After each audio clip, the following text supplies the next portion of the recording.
Good morning everyone. Welcome to TS in the School. Myself Swati Mahaval. I teach SST subject. Today we start with the subject Political Science of class 9. We start with chapter number 2, Constitutional Design. Come to the page number 19, 2.1 Democratic Constitution in South Africa. Democratic Constitution South Africa में क्या था उसके बारे में पढ़ेंगे हम. I have fought against white domination and I have fought against black domination. I have cherished the ideal of a democratic and free society in which all persons live together in harmony and with equal opportunities. It is an ideal which I hope to live for and to achieve, but if needs be, it is an ideal for which I am prepared to die. ये जो sentence है वो किसके हैं? Nelson Mandela के हैं. Nelson Mandela क्या बोलते हैं कि मैंने जो युद्ध लड़ा है, मैंने लड़ाई लड़ी है किसके लिए? वाइट डोमिनेशन के लिए. कि वाइट जो लोग थे, वाइट यानी कि जो कलर कॉम्प्लेक्शन के अंदर वाइट थे, गोरे जो लोग थे, उन्होंने जो ब्लैक जो लोग थे, जो जिनका कलर कॉम्प्लेक्शन ब्लैक कलर का था, उनके ऊपर जो भी उन्होंने जातियाँ की थी, जो भी उन्होंने उनके साथ में गलत किया था, जो अनफेयर प्रैक्टिसेस उनके साथ में की थी, तो उसके खिलाफ उन्होंने क्या करा? युद्ध लड़ा, आवाज़ उठाई कि मुझे सोसाइटी के अंदर इक्वल अपॉर्चुनिटी सबको दिलानी है, चाहे वो वाइट हो चाहे वो ब्लैक हो. जो अपॉर्चुनिटी वाइट को मिलती है वही अपॉर्चुनिटी मुझे ब्लैक को दिलानी है, और वाइट जो ब्लैक के साथ में अनफेयर प्रैक्टिसेस करते हैं, जो उनके साथ में भेदभाव किया जाता है, मुझे ये भेदभाव पूरी सोसाइटी में से हटाना है. This was Nelson Mandela being tried for treason by the white south African government. ये सारी बातें नेल्सन मंडेला ने कही थी. नेल्सन मंडेला कौन थे? नेल्सन मंडेला को साउथ अफ्रीकन गवर्नमेंट ने देशद्रोह के खिलाफ उनको जेल में डाल दिया था. उनके ऊपर आरोप लगाया गया था कि आपने क्या किया है? देशद्रोह किया है. ट्रेसन मीन्स देशद्रोह. He and 7 other leaders were sentenced to life imprisonment in 1964 for daring to oppose the apartheid regime in his country. उनको और उनके साथ में उनके जो 7 साथी थे, 7 जो लीडर्स थे उनके साथ में, उनको 1964 के अंदर आजीवन कारावास यानी आजीवन जेल के अंदर उनको डाल दिया गया. क्राइम क्या था उनका? अपार्थेड रिजाइम के खिलाफ उन्होंने अपनी आवाज़ उठाई थी. अपार्थेड क्या होता है? जो गोरे और काले का जो भेदभाव होता है, जो रंग भेद होता है, वो क्या कहलाता है? Apartheid. He spent the next 28 years in the South Africa's most dreaded prison, Robben Island. South Africa की सबसे ज़्यादा जो खतरनाक बहावे जो प्रिजन था, जो जेल थी, सबसे ज़्यादा खतरनाक जो जेल थी रॉबिन आइलैंड के अंदर, उस जेल के अंदर उनको 28 साल तक रखा गया. Struggle against apartheid. अपार्थेड के खिलाफ उन्होंने स्ट्रगल लड़ा था, गोरे काले के भेद के खिलाफ.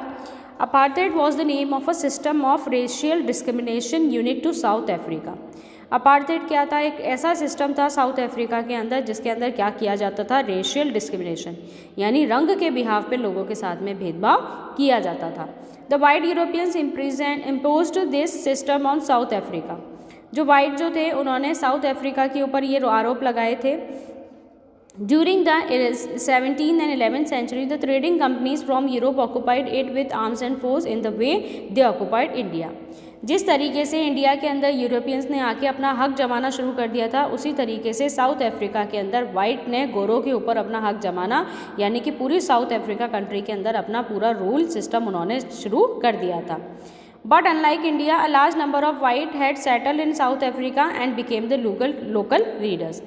लेकिन जितने लोग इंडिया के अंदर नहीं आए थे, उससे ज़्यादा लोग तो साउथ अफ्रीका के अंदर चले गए थे और वहाँ पर जाके उन्होंने अपना लोकल रूलर बन गए, वहाँ के एडमिनिस्ट्रेशन उन्होंने अपने हाथों में ले लिया. The system of apartheid divide the people and label them on the basis of their skin colour. Apartheid एक ऐसा सिस्टम था जिसमें कलर के बिहाव पे लोगों को लेबल कर दिया जाता था. The native people of South Africa are black in colour. They made up about 3/4 of the population and were called black. जो वहाँ के नेटिव थे, जो वहीं पर पैदा हुए थे साउथ अफ्रीका के, वो ब्लैक कलर में थे. उनका कलर कम्प्लेक्शन ब्लैक था और उनका पॉपुलेशन कितना था? 3/4. उन्हें क्या कहा गया? उन्हें ब्लैक्स कहा गया. उन्हें किसकी उपाधि दी गई? Blacks. Besides these 2 groups there were people of mixed races who were called coloured and people who migrated from India. एक तो कलर हो गया ब्लैक, एक हो गया वाइट. अब दोनों के बीच का जो कलर था वो क्या था? मिक्स रेस थी, और उसको क्या कहा जाता था? कलर्ड. उन लोगों को क्या कहा जाता था? कलर्ड. जो बहुत से लोग इंडिया से गए थे. The white rulers treated all non whites as inferior. The non white did not have voting right. जो वाइट रूलर थे वो जो नॉन वाइट थे उनको इन्फीरियर यानी कि गरीब, बहुत ही निर्दयी उनको माना जाता था, बिल्कुल निर्लज उनको माना जाता था। और जो नॉन वाइट होते थे, जो ब्लैक होते थे, उनको वोटिंग का भी कोई राइट नहीं दिया जाता था। The apartheid system was particularly oppressive for the black. Apartheid system जो बनाया गया था वो पर्टिकुलरली किसके लिए बनाया गया था? ब्लैक के लिए, ब्लैक को बाउंड करने के लिए, ब्लैक को लिमिट करने के लिए बनाया गया था।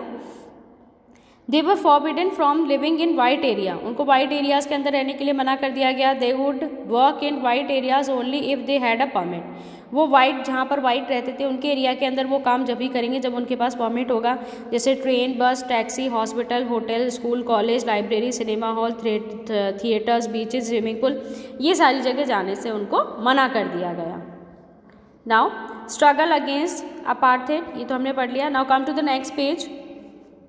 Public toilets were all separated for white and black, सारे सिनेमा हॉल और school, college, hospital, library, cinema hall, swimming pool, public toilets, ये सारी चीज़ें वाइट और ब्लैक के लिए अलग कर दी गई। जो वाइट की होती थी वहाँ पर ब्लैक को जाने की कोई अनुमति नहीं थी। दिस वॉज कॉल्ड सेग्रीगेशन, ये उनके साथ क्या हो गया? एक्सप्लॉयटेशन हो गया, उनके साथ भेदभाव हो गया। They could not even visit the churches where the white worship, black could not form association of protest against the terrible treatment. अब जो चर्च वाइट के थे वहाँ पर उनको नहीं जाने दिया जाता था। अब ब्लैक के पास इतने भी हक नहीं थे कि वो अपने हक के लिए अपनी आवाज़ उठा सके, कि वो प्रोटेस्ट कर सके इस चीज़ का, जो उनके साथ में गलत हो रहा था उस चीज़ का। Since 1950, the blacks, colored and the Indians fought against the apartheid system. They launched protest marches and strike. The African National Congress was the umbrella organization that led the struggle against the policies of segregation. 1950 के बाद क्या हुआ? Black और जो coloured Indians थे उन्होंने मिलके, जो कलर्ड हमने पढ़ा था ब्लैक और वाइट के बीच का जो था मिक्स जो थे, उन दोनों ने मिलके अपनी खुद की एक पार्टी बनाई अपार्थाइड सिस्टम को हटाने के लिए। स्ट्राइक्स करना उन्होंने शुरू किया, मार्चेस उन्होंने शुरू किए और उन्होंने अपना एक पार्टी बनाया जिसका नाम क्या था? अफ्रीकन नेशनल कांग्रेस, जो एक ऑर्गेनाइजेशन, एक अम्ब्रेला की तरह उनके लिए बना, एक ऑर्गेनाइजेशन उन्होंने क्रिएट की। This included many workers union and the communist party, जिसके अंदर बहुत सारे वर्कर यूनियन थे। वर्कर यूनियन यानी कि जो वर्कर्स होते हैं, जो मजदूर होते हैं, उनकी जो यूनियन होती है वो थे, लीडर्स थे उनके। कम्युनिस्ट पार्टीज थी। Many sensitive white also join the ANC to oppose apartheid and played a leading role in this struggle. बहुत सारे सेंसिटिव मतलब कुछ वाइट ऐसे भी थे जो उनके साथ में मिक्स हो गए थे, जो उनके वाइट के ही खिलाफ थे। Several countries denounce apartheid as unjust and racist. ये देख के, साउथ अफ्रीका की कंडीशन देखकर, साउथ अफ्रीका का सिचुएशन देख के बहुत सारे कंट्रीज़ ने ये अनाउंस कर दिया कि अपार्थाइड उनके साथ में क्या हो रहा है? गलत हो रहा है, एक अनजस्ट हो रहा है। But the white racist government continue to rule by detain, torturing and killing thousand of black and coloured people. अब इतना सारा अपोजिशन होने के बाद में भी वाइट वैसे ही थे, वैसे ही उसी तरीके से टॉर्चर किया जाता था, उनको प्रेशराइज किया जाता था, कईयों को मार दिया भी जाता था, ब्लैक और कलर्ड लोगों को। नेक्स्ट है टुवर्ड्स अ न्यू कॉन्स्टिट्यूशन। अब नया कॉन्स्टिट्यूशन बन के आया। As protest and struggle against apartheid has increase, the government realise that they could no longer keep the black under their rule there through repression. अब जैसे जैसे blacks की activities बढ़ती गई, उनका पार्टिसिपेशन बढ़ता गया, वैसे वैसे वाइट को समझ में आता गया कि अब हम ज़्यादा टाइम तक ब्लैक को दबा के नहीं रख सकते हैं। The white regime change is policy. अब वाइट लोगों ने अपनी पॉलिसी चेंज करना शुरू कर दिया। Discriminatory laws were repealed, laws को चेंज कर दिया गया। जो डिस्क्रिमिनेटरी लॉ था, जैसे वाइट और गोरों और कालों का जिससे भी भेदभाव किया जाता था, तो उन लॉज के अंदर चेंजेस कर दिए गए। Ban on political parties, restriction on the media were lifted. Political parties पर बैन लगा दिया गया, मीडिया को बंद कर दिया गया। After 28 years of imprisonment, Nelson Mandela walked out of the jail as a free man. 28 साल बाद नेल्सन मंडेला जब बाहर आए थे, finally at the midnight of 26 April 1994। कब आए थे वो? 26 अप्रैल 1994 को। कितने साल पूरे करके? 28 साल। The new national flag of Republic of South Africa was unfurled, marking the newly born democracy in the world. जब नेल्सन मंडेला जेल से बाहर आए थे तो एक नया फ्लैग, एक नया वहाँ पर फ्लैग होस्ट किया गया था। किसका फ्लैग था वो? रिपब्लिक ऑफ साउथ अफ्रीका की। साउथ अफ्रीका क्या हो गया?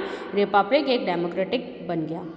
The apartheid government came to an end, paving way for the formation of a multi racial government. जो अपार्थाइड गवर्नमेंट थी, जो वाइट की जो गवर्नमेंट थी, वो खत्म हो गई और मल्टी रेशियल गवर्नमेंट वहाँ पर शुरू हो गई।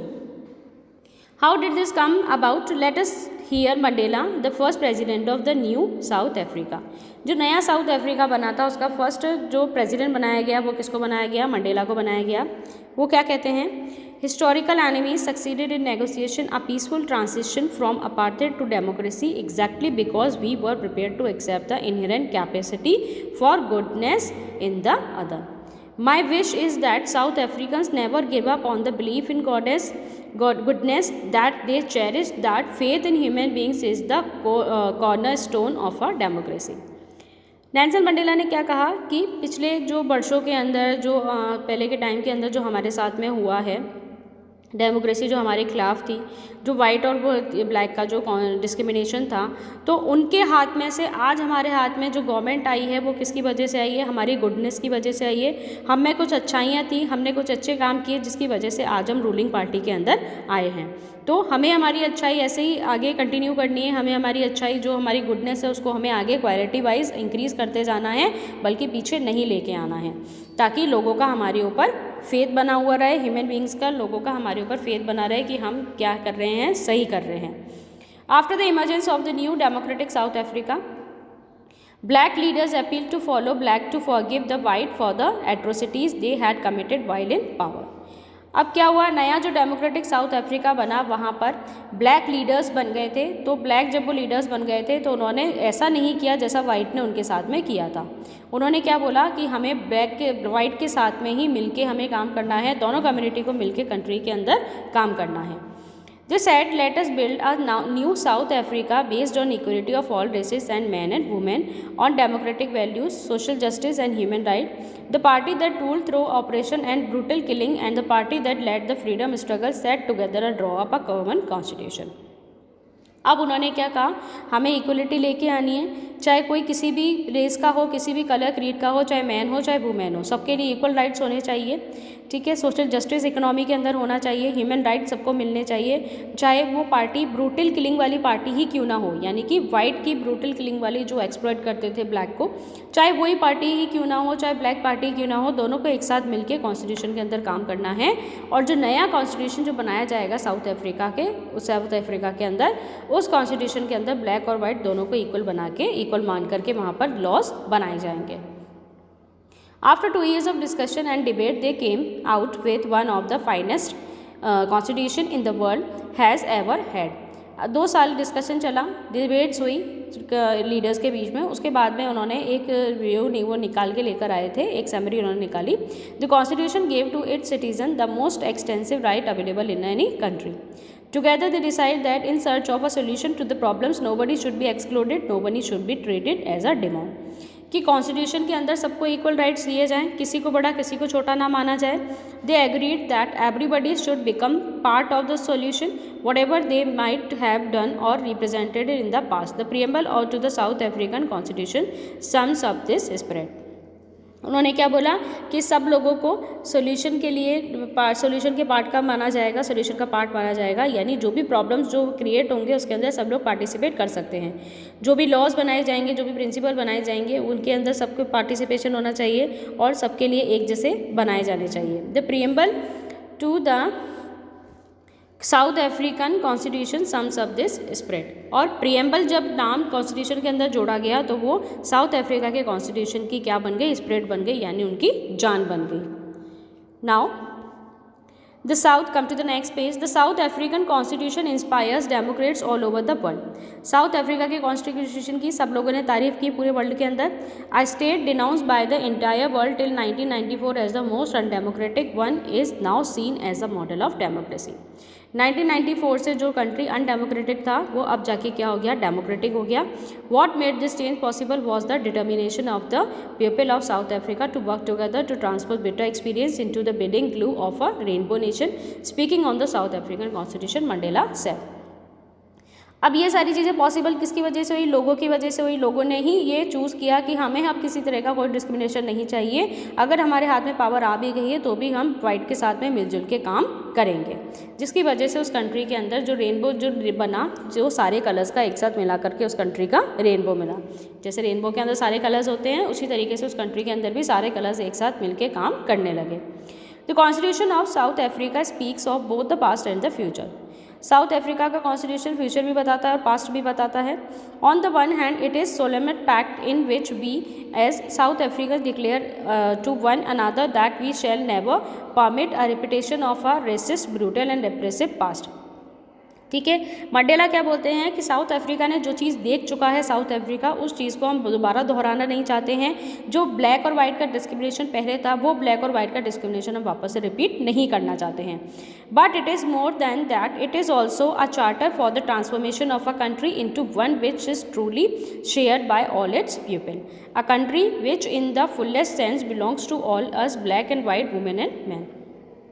ठीक है, ये जो साउथ अफ्रीका जो कॉन्स्टिट्यूशन था उसके अंदर एक नई चीज़ लिखी गई कि सब लोगों को इक्वल राइट्स दिए जाएं। एक जो ट्रांसफॉर्मेशन हुआ कंट्री का, उसके अंदर सभी लोगों ने पार्टिसिपेट किया, और चाहे वो ब्लैक हो, चाहे वाइट हो, चाहे वुमेन हो, चाहे मैन हो, सभी लोगों ने उसके अंदर पार्टिसिपेशन किया और मिलजुल के उन्होंने काम किया। Clear to you? Listen class, आप लोगों के सिलेबस के अंदर जो CBSE के अकॉर्डिंग जो सिलेबस है उसके अंदर आप लोगों को सिर्फ यही टॉपिक दे रखा है। Only this topic will come, remaining topic और remaining chapter will be cut down in the CBSE syllabus. इसके आगे का जो टॉपिक्स है, इसके आगे का जो चैप्टर है वो आपके सिलेबस के अंदर नहीं आ रहा है, सिर्फ आपके यही टॉपिक आ रहा है, और जो आपके क्वेश्चन आंसर्स जो आएंगे वो सिर्फ इसी टॉपिक में से आएंगे।